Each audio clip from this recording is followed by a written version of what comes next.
നിങ്ങൾ എത്ര പേര് ആലപ്പുഴയിൽ ഈ ഒരു സ്പോട്ട് കണ്ടിട്ടുണ്ട്? സോ ഇത് നമ്മുടെ തോട്ടപ്പള്ളി ഹാർബറാണ്. ഞങ്ങൾ ചെന്ന ദിവസം അന്ന് കൂടുതൽ എല്ലാവരുടെയും കയ്യിൽ കൊഴുവയായിരുന്നു കേട്ടോ. കൊഴുവ ഇഷ്ടം പോലെ ഉണ്ടായിരുന്നു. ചാകരയോ സംതിങ് കണ്ടാണെന്ന് തോന്നുന്നു. പിന്നെ എല്ലാം ഈ കുറേ പൊടിമീനുകളും കാര്യങ്ങളൊക്കെ ആയിരുന്നു ഉണ്ടായിരുന്നത്. അപ്പോൾ കുറച്ച് നേരം സ്മെല്ലൊക്കെ സഹിച്ചാലും അവിടെ നിന്നിട്ടുള്ള വ്യൂ അത് അടിപൊളിയായിരുന്നു. നല്ല രസമായിരുന്നു കാണാൻ. അങ്ങനെ എല്ലാവരും ഞങ്ങൾ പോയതൊരു വൈകുന്നേരം ഒരു 4 മണി ടൈമൊക്കെയാണ്. അപ്പോൾ ആ സമയത്ത് എല്ലാവരും പയ്യെ അവരുടെ ബോട്ടൊക്കെ ഒതുക്കി അങ്ങനെ അവിടെ നിൽക്കുകയാണ്.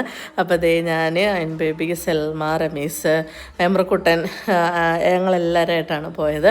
അപ്പോൾ ഇത് ഉമ്മയുടെ വീട് തോട്ടപ്പള്ളിയാണ്. സോ ഞങ്ങൾ കുഞ്ഞിലൊക്കെ ഒരുപാട് തവണ നമ്മൾ പോയിട്ടുള്ള സ്ഥലം കേട്ടോ തോട്ടപ്പള്ളി ഹാർബർ. അപ്പം ഇപ്പോഴാണ് ഇത് കുറച്ചുകൂടി ഒന്ന് എന്താ പറയുക വിപുലീകരിച്ച് ഇങ്ങനെ ഭയങ്കര സംഭവമായത്.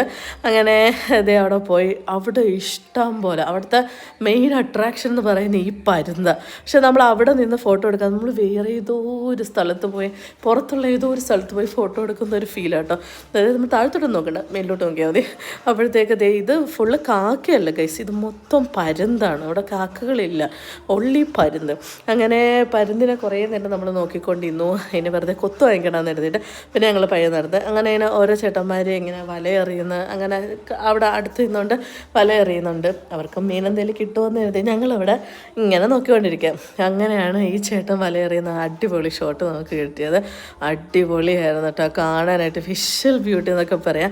നമ്മുടെ അപ്പുറത്ത് ആ പാറ കെട്ടിയിട്ടിരിക്കുന്നില്ല, നമുക്ക് അങ്ങോട്ടൊക്കെ നടന്നു പോകാം. പിന്നെ ഞങ്ങൾ ഒരുപാട് അങ്ങ് പോയില്ല, കുഞ്ഞുങ്ങളുള്ളതുകൊണ്ട്. അപ്പോൾ നിങ്ങൾ വരുവാണെങ്കിൽ വൈകുന്നേരങ്ങളിലൊക്കെ നമുക്കൊന്ന് ഇരിക്കാനും ഫോട്ടോ എടുക്കാനും ഒക്കെ പറ്റിയ ഒരു അടിപൊളി സ്പോട്ടാട്ടോ. നോക്കിക്കുക, നമ്മുടെ ആ വെള്ളമൊക്കെ സൺലൈറ്റിൻ്റെ റിഫ്ലക്ഷൻ കാരണം തിളങ്ങുന്നതൊക്കെ. ഇങ്ങനെ ഫോട്ടോ എടുക്കാൻ വേണ്ടി അവിടെ നിന്നതാണ്, പക്ഷെ ഒന്നും നടന്നില്ല. ഞാൻ ഉദ്ദേശിച്ച സാധനമല്ല കിട്ടിയത്. അങ്ങനെ അതേ ഓരോരുത്തരായിട്ട് തിരിച്ചിങ്ങനെ വന്ന് അവിടെ സെറ്റായിക്കൊണ്ടിരിക്കുക. അങ്ങനെ ഞങ്ങൾ 1-2 വർത്താനമൊക്കെ പറഞ്ഞ് ഇവിടെ കുറച്ച് ബജിക്കടയൊക്കെ ഇടേണ്ടതാണോ, ഇത് എന്തായാലും ആരെങ്കിലുമൊക്കെ പരിഗണിക്കണം, അവിടെ എന്തെങ്കിലുമൊക്കെ കട തുടങ്ങണം. അപ്പോൾ അടിപൊളിയാകും. അപ്പോൾ അത്രയുള്ളൂ ഗൈസ്, ബൈ.